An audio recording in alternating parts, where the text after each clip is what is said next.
সাকিব, শেষ পর্যন্ত কি নামে নতুন ছাত্র সংগঠন আসছে এবং নেতৃত্বে কারা কারা থাকছেন, সব মিলিয়ে সংবাদ সম্মেলনের প্রস্তুতি কেমন দেখছেন? মুন্নি, গণঅভ্যুত্থানের শক্তি এবং বৈষম্য বিরোধী ছাত্র আন্দোলনের সাবেক সমন্বয়কদের সমন্বয়ে যে ছাত্র সংগঠন আসতে যাচ্ছে, সেই সংগঠনটির আনুষ্ঠানিক ঘোষণা বিকাল ৩টায় এই সংবাদ সম্মেলনের মাধ্যমে দেওয়া হবে। তবে এখন পর্যন্ত আমরা বেশ কিছু তথ্য পাচ্ছি ছাত্র সংগঠনটির নাম সম্পর্কে। যেটি শোনা যাচ্ছে যে গণতান্ত্রিক ছাত্র সংসদ নাম হতে পারে, তবে এটি এখনো নিশ্চিত নয়। আমরা সংবাদ সম্মেলনের পরে বলতে পারবো। এবং নেতৃত্ব নিয়েও কিন্তু নানা রকম গুঞ্জন রয়েছে, নানা রকম কথা রয়েছে। সংগঠনটির আহ্বায়ক হিসেবে আসার কথা রয়েছে বৈষম্য বিরোধী ছাত্র আন্দোলনের সাবেক সমন্বয়ক আবু বাকের মজুমদার, এবং এই ছাত্র সংগঠনটির সদস্য সচিব হিসেবে যার নাম শোনা যাচ্ছে বর্তমানে যিনি বৈষম্য বিরোধী ছাত্র আন্দোলনের দপ্তর সেলের সম্পাদক রয়েছেন জাহিদ আহসান, এবং ঢাকা বিশ্ববিদ্যালয় শাখার আহ্বায়ক হিসেবে নাম শোনা যাচ্ছে আব্দুল কাদের, যিনি ৯ দফার ঘোষণা দিয়েছিলেন। এছাড়াও আরও বেশ নাম শোনা যাচ্ছে, সেসব বিষয়েও খোঁজখবর রাখছেন আমার সহকর্মী রাশেদ আনিস। আমরা তার কাছে আরও একটু জানতে চাই, বিকেল ৩টায় তো ছাত্র সংগঠনটি আত্মপ্রকাশ করতে যাচ্ছে, আপনার কাছে আপনি কি কি জানতে পেরেছেন এখন পর্যন্ত? এখানে আসলে মূলত আমি যদি একটু নীতিটা নিয়ে বলি যে আমরা আসলে নানা ধরনের নাম শুনছিলাম। আপনি যেমনটি বললেন, আমরা শুনছিলাম বিপ্লবী ছাত্র শক্তি নামেও হচ্ছিল এই সংগঠনটির নামকরণ হতে পারে। আমরা আসলে ১ ঘন্টার মাঝে জানতে পারবো। এখানে কিন্তু আরেকটি বিষয়, আপনি যে দুটি নাম বললেন, আমি যদি বলি যে এখানে আসলে মুখ্য সংগঠক হবার কিন্তু আছেন মুদাসসির চৌধুরী, তিনি আসলে বৈষম্য বিরোধী ছাত্র আন্দোলনের একজন সমন্বয়ক। মূলত আমি একটু যদি পরিষ্কার করে বলি, এখানে বৈষম্য বিরোধী ছাত্র আন্দোলন বা গণতান্ত্রিক ছাত্র শক্তির যারা নেতৃত্বে ছিলেন তারাই সাবেক যারা সমন্বয়ক ছিলেন, তাদের পাশাপাশি কিন্তু যারা আপনি জানেন যে ছাত্রলীগের সাথে জড়িত ছিলেন এবং বৈষম্য বিরোধী ছাত্র আন্দোলনের সময় যারা ছেড়ে দিয়েছেন, পদত্যাগ করেছেন, তারা কিন্তু এখানে থাকছেন।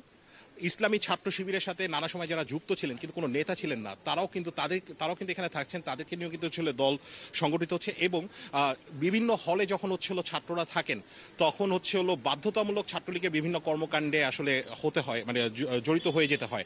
তাদের মধ্যেও কিন্তু অনেকে এখানে থাকছেন।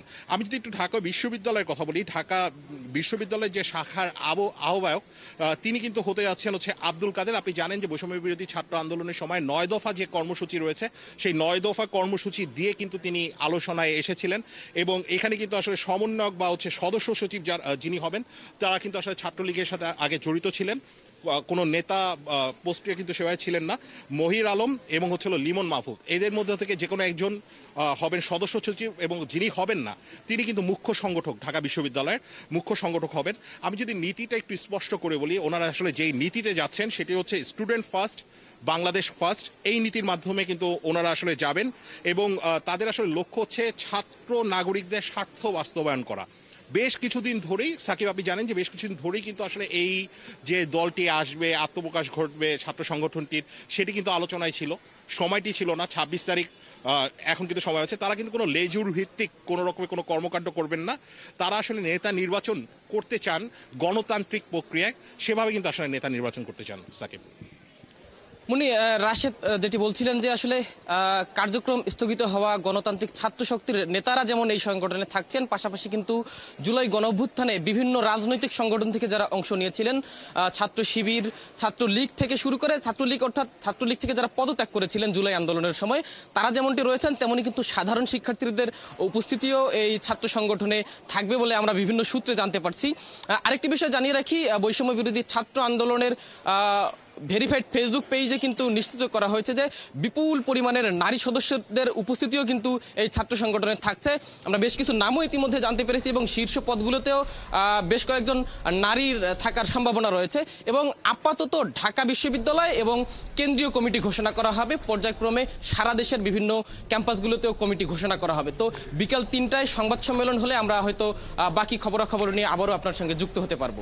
সাকিব, সেই বিষয়গুলো জানতে নিশ্চয়ই আপনার সঙ্গে আমরাও আবারও সংযুক্ত হব। সঙ্গেই থাকবেন। ঢাকা বিশ্ববিদ্যালয়ের মধুর ক্যান্টিনের সামনে থেকে শাহিদুজ্জামান সাকিব যুক্ত ছিলেন।